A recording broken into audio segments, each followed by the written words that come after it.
Alright, we are in our indicators section of our MetaTrader tutorials. This is Jared Passy, and we're going to be talking about how to add indicators to your chart, how to customize them, and even add some custom indicators. So let's go ahead and look at, we've already added one indicator in our chart in a previous video. We put a moving average 14 on our chart right here. One thing we can do once we have an indicator on our chart is we can right click on that indicator, one of the lines or any part of it really, and it'll bring up a dialog box or an options box that allows us to select the properties or delete that indicator or bring up the indicators list. So if we bring up the indicators list, it'll show us what indicators we have on our chart. So we have on our main chart one indicator called a moving average. We're going to open that moving average and edit it, and we can set in our box here the different parameters for that indicator. Let's say we don't want 14 period moving average, let's say we want a 55 period moving average. We don't want it to be a simple moving average, we want it to be an exponential moving average. We're going to apply it to the close, that's what most of them are applied to. Shift is for advanced users and even just picky ones. And we can determine the color, the line type, or the thickness. One thing you can't do is you can't have a thick line and have a special line type.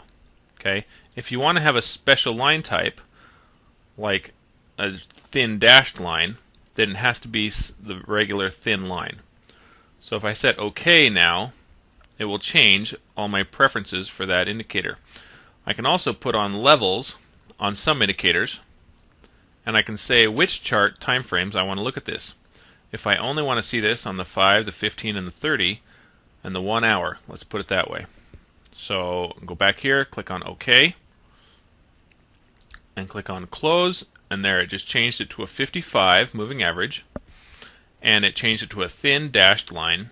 Left it at purple because that's what I left it, and that's what we did. Now we're going to right click on that, and we could delete it, but we're not going to. You can also get the properties just by clicking on the properties there. We're going to add another indicator, but this one's going to be a custom indicator.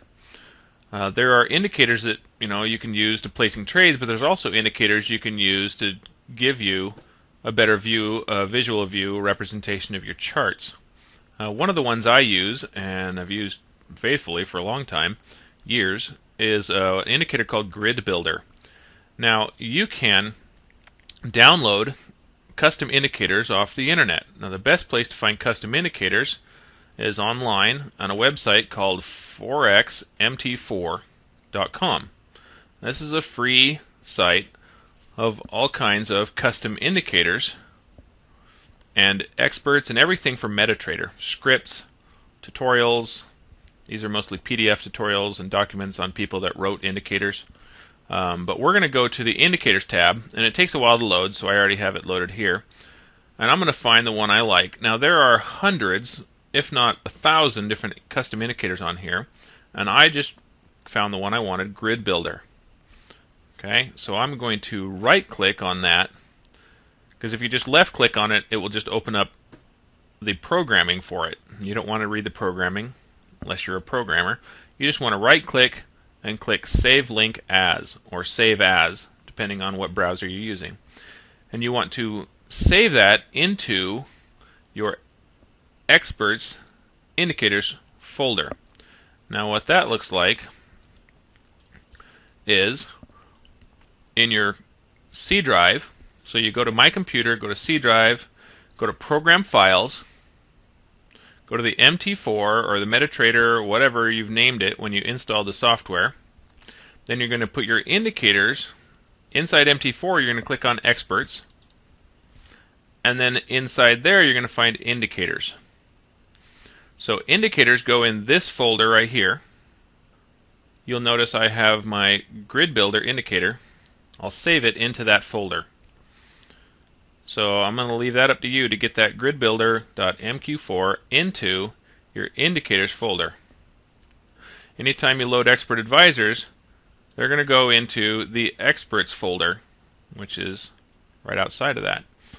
So once I've loaded that in there, next thing I'm going to need to do is close my software and reopen it.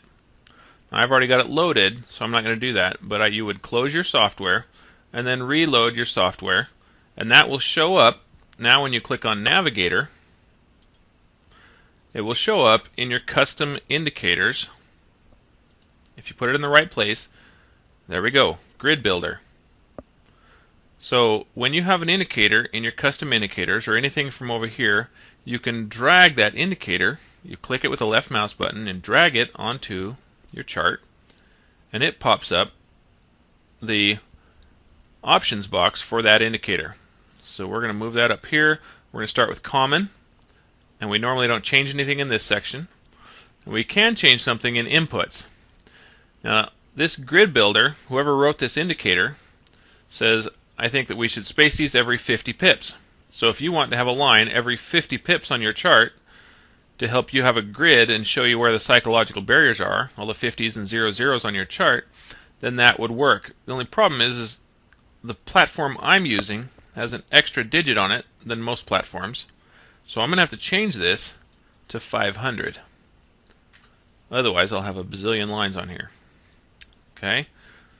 But normally you'll keep that at 50, but I'm going to have to use 500 for it to work for me. I'm just have to add a 0 to whatever I want. Okay, colors, don't mess with colors because that's written into the indicator. And visualization, and I only want to see this indicator on my 5, 15, 30, 1 hour, and 4 hour charts.